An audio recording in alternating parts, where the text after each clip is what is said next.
హేమాద్రిపురం అనే ప్రశాంతమైన ఊరు. అక్కడ పొంగల్ పండుగ సందడి. రవీంద్ర, సత్య అనే కుటుంబానికి ఇది చాలా ప్రత్యేకమైనది. ఎందుకంటే వాళ్ల కొత్త ఇంట్లో ఇదే మొదటి పండుగ. మరి ఈ పండుగ వెలుగుల్లో వాళ్ల జీవితాల్లోకి ఒక మరుపురాని పాఠమెలా వచ్చి చేరిందో ఆ కథేంటో ఇప్పుడు చూద్దాం. ఆ ఇంట్లో పిల్లల నానమ్మ లక్ష్మిగారు. ఆమె అంటారు, కుండ తూర్పువైపుకే పొంగాలి, అప్పుడే మన జీవితాల్లోకి సంపదను ఆహ్వానించగలమని.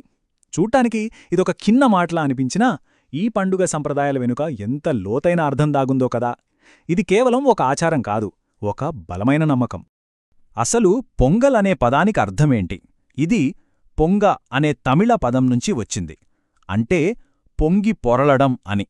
ఈ పొంగి పొరలడం అనేది సంపదకు, శ్రేయస్సుకు, సమృద్ధికి, అంటే కృతజ్ఞత, ఆనందం అన్నీ పొంగి పొరలాలి అనే ఒక శక్తివంతమైన భావనకు ప్రతీకన్మాట. సరే, మరి ఈ కథలో మనం ఏం చూడబోతున్నామో ఓసారి చూద్దాం. ముందుగా ఒక పొంగల్ ఉదయం ఎలా మొదలైందో తెలుసుకుందాం. తర్వాత అడవి నుంచి వచ్చిన పిలుపు, ఆ పచ్చదనంలో వచ్చిన ఒక సంక్షోభం, దాన్ని ఎదుర్కోవడంలో, ఆచరణలో ధర్మం ఎలా నిలిచింది, దాని ద్వారా వాళ్లకు దొరికిన ఒక గొప్ప పంట, చివరిగా భూమి నేర్పిన పాఠం. ఇలా సాగుతుంది మన కథ. ఇక పొంగల్ ఉదయం ఆ ఇంటి ప్రాంగణం మొత్తం రంగులతో, సందడితో నిండిపోయింది. ఆ వాతావరణమే పండుగ ముఖ్య ఉద్దేశాన్ని స్పష్టంగా చూపిస్తోంది. అదేంటంటే ప్రకృతికి మనకు అందిన కొత్త పంటకు కృతజ్ఞతలు తెలుపుకోవడం. పొంగలంటే ఒక్కరోజు పండుగ కాదండోయ్, ఇది ఏకంగా 4 రోజుల వేడుక.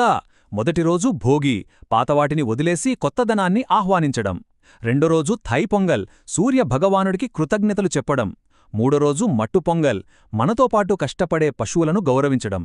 ఇక 4వ రోజు కానుం పొంగల్, బంధుమిత్రులతో కలిసి ఆనందంగా గడపడం. అంటే ఇదొక సంపూర్ణమైన శారీరక, ఆధ్యాత్మిక పునఃప్రారంభమన్నమాట. ఇంట్లో పెద్దవాళ్లు పనుల్లో ఉంటే పిల్లల దృష్టి అంతా వాళ్ల కొత్త ఇంటి పక్కనే ఉన్న ఆ దట్టమైన అడవిమీద పడింది. ఆ అడవి ఏదో రహస్యాన్ని దాచుకున్నట్టుగా వాళ్లని తనవైపు పిలుస్తున్నట్టుగా అనిపించింది. అప్పుడే ఇషిత మెల్లగా అంది, నేనొక బంగారు పక్షి లోపలికి ఎగరడం చూశాను.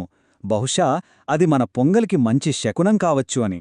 ఇంకేముంది, ఆ ఒక్క మాట వాళ్ల సాహసానికి నాంది పలికింది. అదృష్టం, సంపద అనే ఆలోచనలతో ఆ ప్రయాణం మొదలైంది. ఈ పిల్లల బృందం చాలా ప్రత్యేకమైంది. చూడండి, ప్రతి చిన్నారి పేరుకు ఒక అర్థం ఉంది. వాళ్లు కథలో పోషించబోయే పాత్రకు అది సరిగ్గా సరిపోతుంది.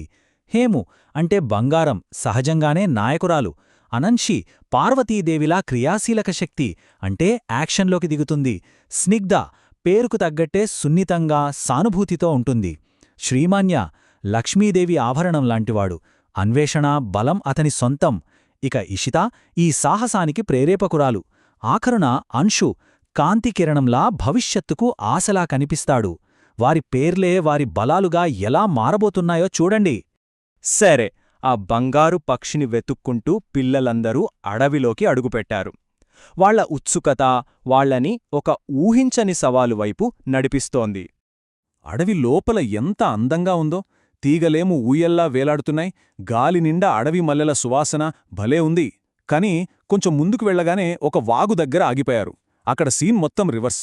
రోడ్డు మీద నుంచి కొట్టుకొచ్చిన ప్లాస్టిక్ చెత్త, పడిపోయిన రాళ్లతో ఆ వాగు మొత్తం మూసుకుపోయింది. ఎంత దారుణం గదా!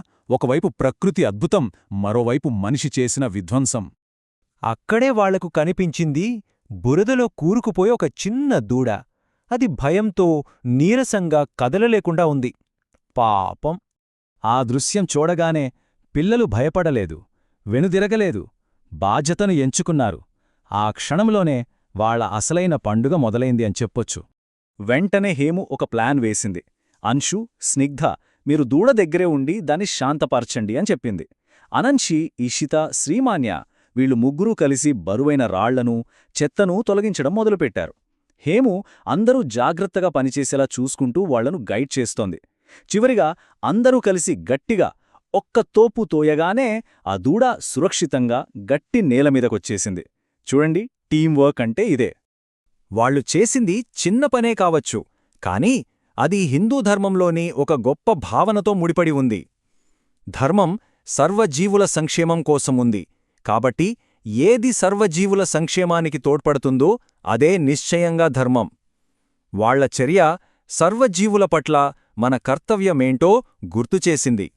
ఇక చూడాలి ఆ దృశ్యం. పిల్లలు ఇంటికి తిరిగి వస్తున్నారు. ఒళ్లంతా మట్టి, బాగా అలిసిపోయారు.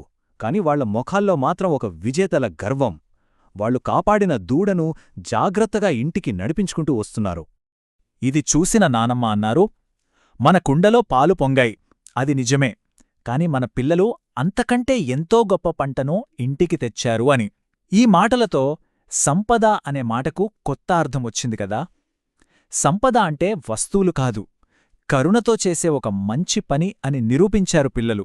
ఇప్పుడు ఈ చిన్న కుటుంబ కథ నుంచి మనం నేర్చుకోవాల్సిన ఒక విశ్వజనీనమైన జ్ఞానం వైపు వెళ్దాం.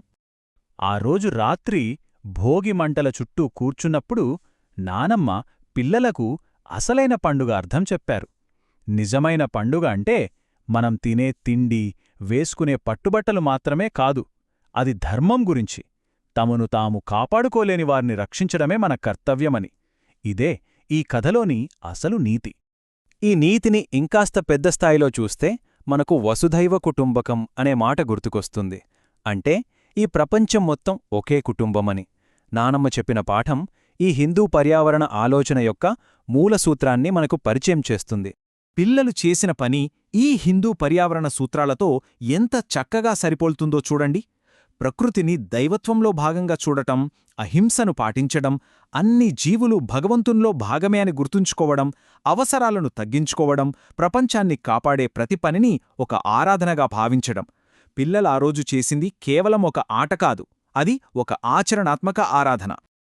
ఈ తత్వం అంటే సర్వజీవులను ఒకే కుటుంబంలో భాగంగా చూడటం అనేది హిందూ పర్యావరణ విచారణకు ఒక మూలస్తంభం లాంటిది.